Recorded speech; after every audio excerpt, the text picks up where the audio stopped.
Welcome to Agenda Edina, a news program summarizing the actions taken at City Hall that affect you most. I'm your host, Dorothea Marty.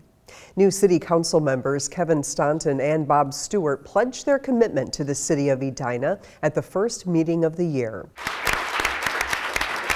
Staunton and Stewart were elected to 4-year terms and took the oath of office January 6th, administered by City Clerk Deborah Mangan. Throughout the meeting, the men expressed their excitement about serving Edina as council members. I've had a lot of experience with the planning department and land use and zoning, but I've learned that there's all kinds of other things going on in the city, and it's been a daunting task to get up to speed. Fortunately, we have a terrific staff, and they've been very gracious with their time and helping me learn more about what's happening so that I can make good decisions as we move forward. We're standing in some respects on the shoulders of giants. The people who've come before have, I think, done an excellent job of helping create a great community, and we want to continue that and help keep Edina foremost among the Twin Cities communities. Both new council members have jumped into their roles. Staunton was appointed in that first meeting to the Edina Public Schools Community Education Services Board. A good relationship between the City Council and staff is important in any municipal government. The opportunity to be part of both sides of that relationship is rare. But for one Edina City staff member, that's exactly what recently happened. Edina 16's Matt Koskinen has more. 2 years ago, City of Edina senior engineer technician Aaron Kuznia wanted to run for Hopkins City Council. Being involved in the community since 2007 posed a good opportunity, working on the park board and the zoning and planning commission, to know a lot of what was happening in the city, and then just to it's the next step to continue service for the city. But with 2 toddlers at the time, there simply weren't enough hours in the day. My wife was like, please don't do this to me, right now, and let, maybe in the future. So, in November 2014, when Hopkins City Council member Cheryl Joachim was elected to the Minnesota State Legislature, Aaron was presented with a unique second chance at serving on the council. It was almost a perfect opportunity where you could apply to be appointed instead of going through the election process. Of the office of City Council. Member for the City of Hopkins. Member for the City of Hopkins. Aaron's experience as a City of Edina employee gives him a broad perspective going into his council seat. I think working here is going to help me understand what they go through on a daily basis and what it takes to bring a project from start to finish. So it's kind of encompasses both areas. He's going to work, he'll have the work ethic of knowing that he has to work, but also he'll realize the management part of knowing how to get the people to work and look at the bigger picture for the whole city. Aaron says he's looking forward to the challenge. All councils have to make tough decisions, and a lot of times they aren't favorable. You have to look for the best of your community as a whole and not just what somebody's asking you to do or what your neighborhood specifically wants. It's the community as a whole is what you're representing. For Edina 16, I'm Matt Koskinen. Kuznia's term of service runs until the general election this November. He plans to run for a full term on the council at that time.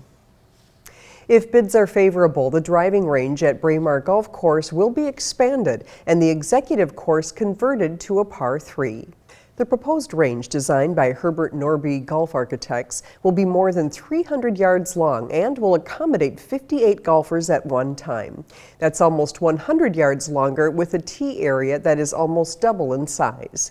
New target greens will be added, and a new irrigation system will improve turf conditions and reduce maintenance time and expense. We're making the driving range a little bit better for the future.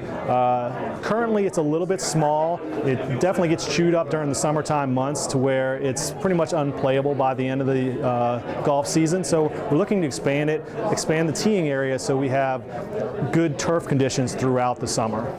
The current Braemar executive course is popular, but many also feel it is too difficult. It currently has 2 par 4 holes. The remaining 7 holes are par 3.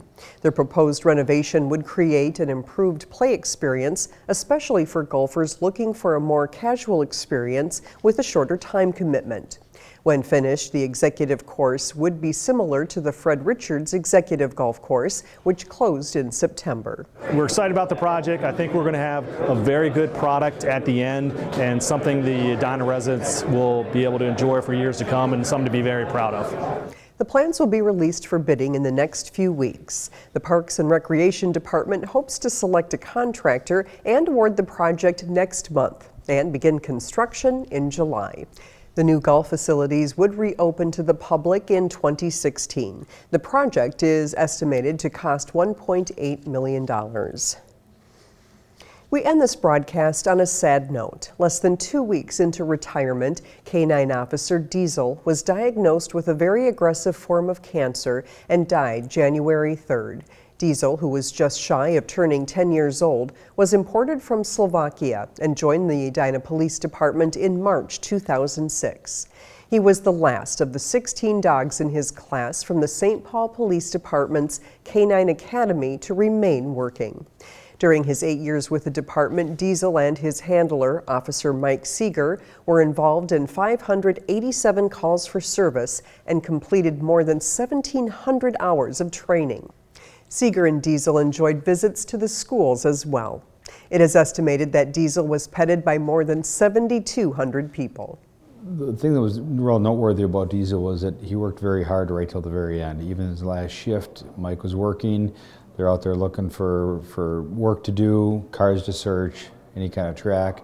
A couple days before that, he had been out tracking, and Dog was pushing hard right till the very end. As a result of Diesel's untimely passing, the January 31st community celebration to honor his retirement has been canceled. Thanks for watching this episode of Agenda Edina. I'm your host, Dorothea Marty.